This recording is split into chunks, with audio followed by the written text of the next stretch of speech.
Today we're going to talk about beginner riders and even returning riders like myself. I've been back now for a year, but I do know that returning riders and new riders can have a fear of riding their motorcycle. So you've probably done your MSF course, or you're a returning rider, you've got your bike and you want to ride it. You're excited to ride it, but it scares you. So you just don't. You think about it and it plays on you and you have an issue with it. And there's 5 key things I want to talk about in this video to help you manage that a bit better. Hopefully this helps you. Stick around, let's talk about it.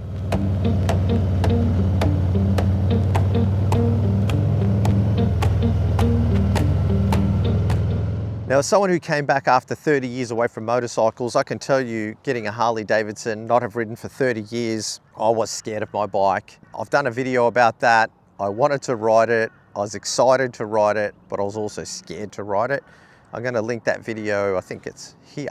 Now, I've got a few other things that I want to talk about that I think will help returning riders and also new riders to help you overcome those fears. So to help me demonstrate some of these things, what I do, I'm going to jump on the bike, we'll go for a ride, I'll talk about it while I'm riding. Now just note, I'm not an instructor, I don't profess to be an expert. I'm just going to help you with what I do. Take it with a grain of salt, do your own research, and also do some riding courses, that'll also help. But anyway, let's get into it. Now, if you like this video, give it a like and subscribe. Also, if you want to support me, you can buy merch off my web store. It's shop.throttlereborn.com. I've got some t-shirts and a cap and a mug and a couple other things. I'm planning on doing some more soon. Check it out if you're interested. I much appreciate it.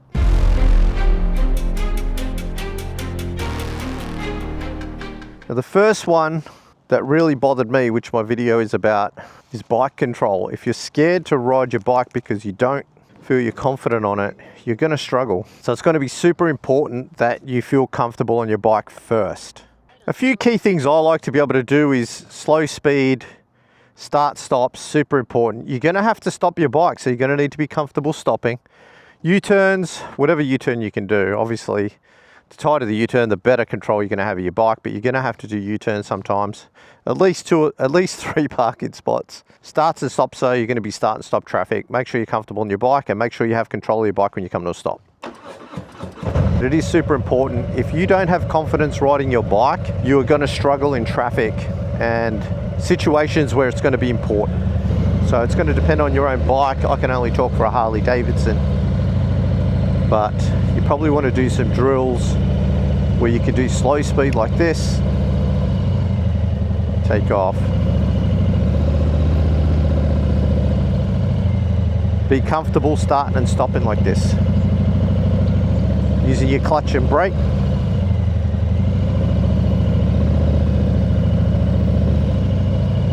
Now, I can still do better. You can always do better, but you've got to practice it regularly. So that's one of the things. Be good on your clutch and brake. You're going to need to be able to do U-turns. So trying to turn your head where you want to go, accelerate, look where you want to go and do a U-turn. Good if you can do it both ways. But this is a heavy bike, so it is a bit challenging, but we'll just try doing it left. Try to turn my head.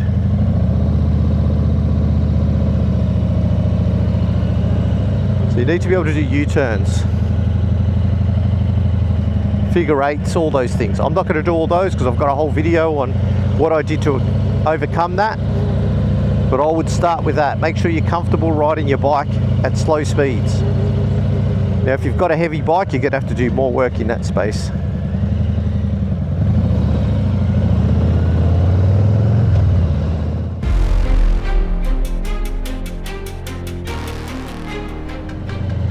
And one of the things that can bother people is motorways or freeways.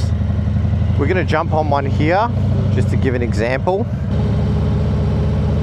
Obviously the motorway is going to be tracking faster than your typical traffic. Like in Australia, we've got a speed limit of 100, so around here it's 100 kilometers an hour or 60 miles per hour, thereabouts.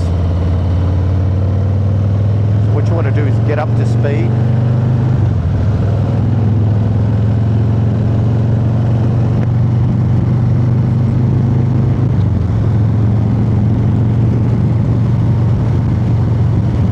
Super important to get up to speed. Gonna put our blinker on.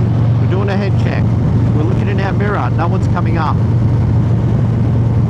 Do another quick head check, no one's stopping in front of us.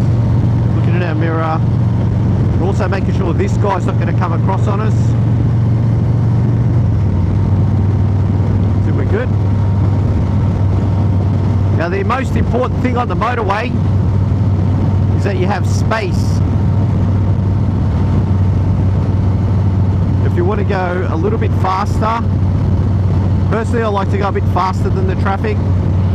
So for us, that's the right lane. Looking in our mirrors, doing head checks. These guys aren't going that much faster. I don't want to be in this guy's blind spot, so as I approach, I'm going to start to just accelerate past and get past him as quick as possible. It's also good to be ready for your brakes. And I like this lane because you've got no merging traffic or less merging traffic. You're only worried about the left-hand lane. If you've got a long distance to go, I'd say get into the faster lane. Give yourself plenty of space. Look far ahead to see if there's anything on the road, whether people are moving, dodging things. And just be aware of your surroundings. Really important to have situational awareness. What I mean by that is make sure that you know where the cars are around you. So when you're going to get off, say we've got an exit coming up, we're going to put our left blinker on, do a head check, plenty of space, looking in our mirror, looking in front, head check, getting in the lane to prepare to turn off. Now if you're in a situation like this, you've got a merging lane, I'll do a quick head check, make sure no one's right there behind us, or they don't come and just ram into us. I'm looking at them in the mirror. Just put myself in a position where I can see as best I can. Now you could position yourself here to see what's coming up, or you could put yourself onto this side to see what's coming up there as well. This is probably a little bit better. And you're in people's left-hand mirror from this side compared to over here where you're going to be more in their blind spot, especially as you get closer to them. Now I'm looking up the road, I'm not looking at that forward drive, I'm looking up, way down the road there, like where those cars are braking, so I can get an idea of what's coming up. The more further you can look ahead and see what's potentially a hazard, the better it is. So are they braking for things on the road? Could be a tyre or a piece of wood or something fell off a car. That's kind of thing you're looking for the traffic doing odd, unusual maneuvers. Now as I approach my exit, you might have cars in this lane, for example, that want to come over. So I'm just being prepared for that. So if you position yourself here, I can see the driver. Doesn't mean he can see me. Like if he decided that he's going to come across, I just want to get around him as quick as I can. I don't want to sit there. Like this guy here, he's just last minute decided he's going to turn. Looking in my mirror to see no one's coming up this left, trying to cut in too soon. So we're going to get off safely. Got a car behind me. So just being aware of what's behind you as well. That's basically all you really need to do for motorways or major highways. I mean, on that motorway, I've got opportunity to see. So that dude's probably going to turn, which he was. That's why I was getting out of there. And that's why you always want to check. See, he might not really see me where I was, so I'm moving out of his way.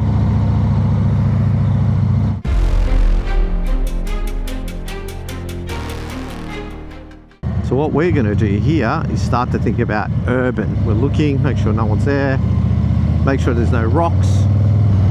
So when you got urban, it's a little bit more dangerous because you have side roads, you have intersections, you have stoplights. So it's a bit more risky. When you're coming to stops, people can crash into the back of you. If you've got oncoming traffic, not so much from my side, but you can have people turn in front of you.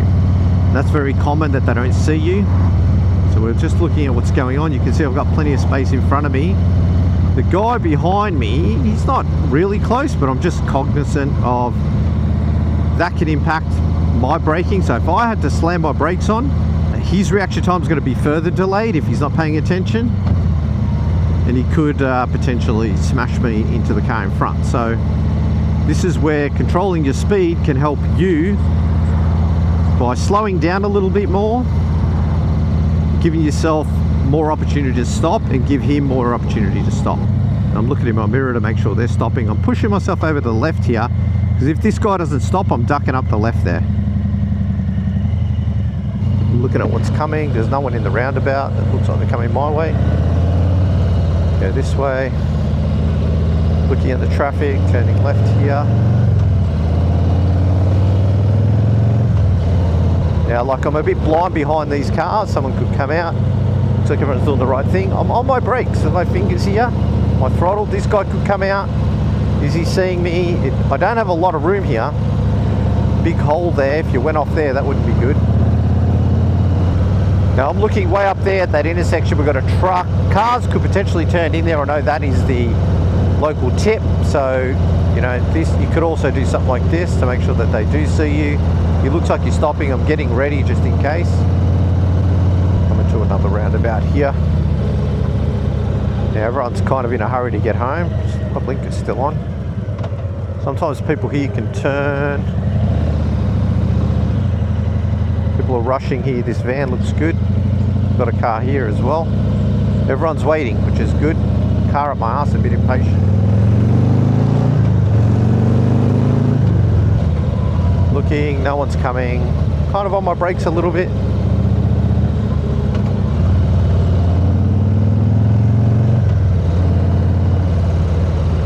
Look at this ute here. I don't know what this guy's doing. He's just driving along with his blinker on.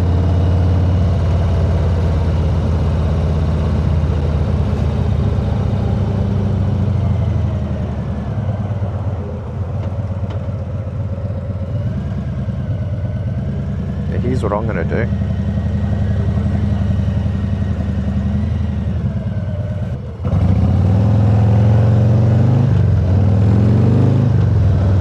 Okay, so sometimes I do go through the traffic to just get away from people. Okay, so we're looking for cars potentially coming out. You just got to assume everyone could possibly do something wrong. We've got a green. We're looking for cars potentially doing U-turns or crossing over. No one's behind me, so we're good. Now, positioning my bike to point away from the back of the car, just so if I have to go, I can. You can see I'm not pointing at the back of the car, so if I did have to go, I could. Again, another thing that's worth mentioning in traffic, don't hyper focus on any one thing. Like, say if someone does something stupid to you, cuts you off, you're gonna sometimes focus on them and think, what an idiot, and stare at them and what are you doing? Try not to do that. Remember that you're on a bike and the next dangerous scenario is potentially coming up on you. Like, I didn't see this bike's blinker. Make sure this guy's gonna stop. On the brakes as we cross. Just in case, looking, no one's there, no one's turning in front. No one saw nothing stupid.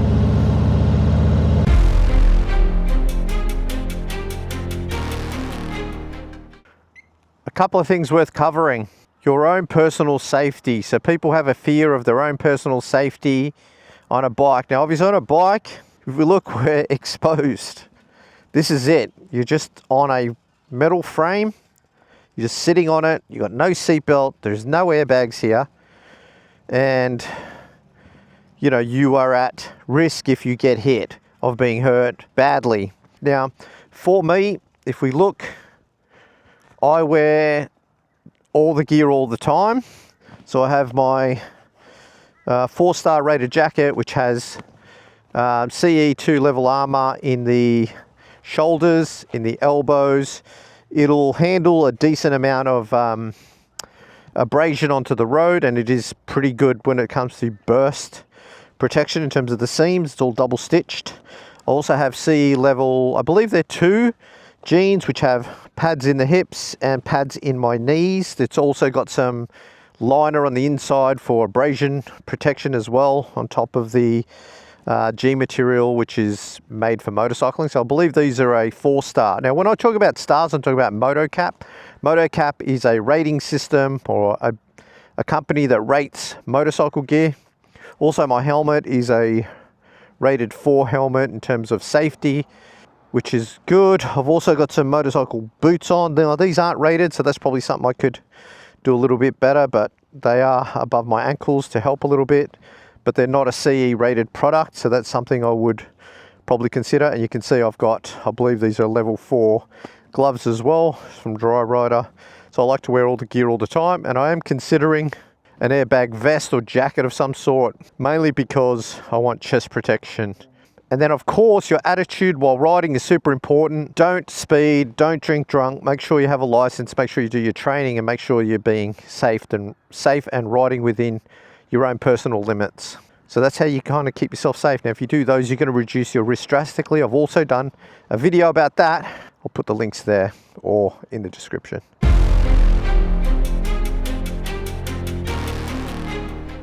Now, last but not least, I want to talk about environmental obstacles. Now, what I mean by that is when you're riding a motorcycle, it's not always going to be ideal conditions. So you could be running into issues where you're on a steep incline on a give way or a stop sign or a traffic light. So you're going to need to be able to hold your brake or use your different feet if you need to stop.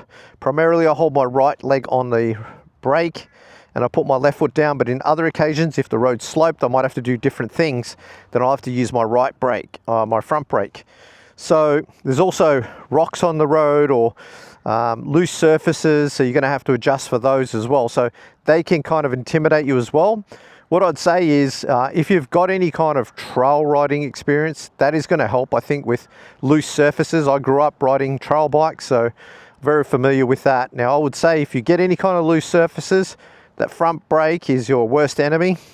I would probably stay away from that because you lock your front wheel up on loose surface. There's a very good chance that you're gonna drop your bike. It's as simple as that. Also be aware of like oil on the road, or if you go into a service station, sometimes you'll see oil dropping onto the road. Make sure you're aware of that. Look at the road when you're pulling up at traffic lights. They're environmental hazards. You'll see oil in the middle of the road. Try to make sure you're not putting your bike right in that. Also, if you pull up to the right or left, depending on where you live in the world, which side of the lane you're on, that you're not putting your feet down into the oil and potentially slipping as well, or in a loose surface. Be aware of that, or if the road is wet. So I think the key to all this though is be situationally aware of vehicles around you and your own position in that, making sure that you are safe. Do your training, get out and practice on your bike, and don't push yourself faster than necessary, because when I did this, I was very scared of this bike, and now I just go out and enjoy it, and I don't find it intimidating anymore. Are there situations that I think I don't feel as comfortable as I want to be? Hell yeah. But I've kind of learned to overcome most of those, and when I see that, I start to think about how can I actually start to train myself for that. All right, that's going to wrap it up, everyone. Thanks for watching. I really appreciate it. I hope you found that useful. Let me know in the comments what you think, what things bother you about either returning to motorcycling or just getting started. I promise you, you can overcome it with some practice. Thank you very much. We'll see you on the next one.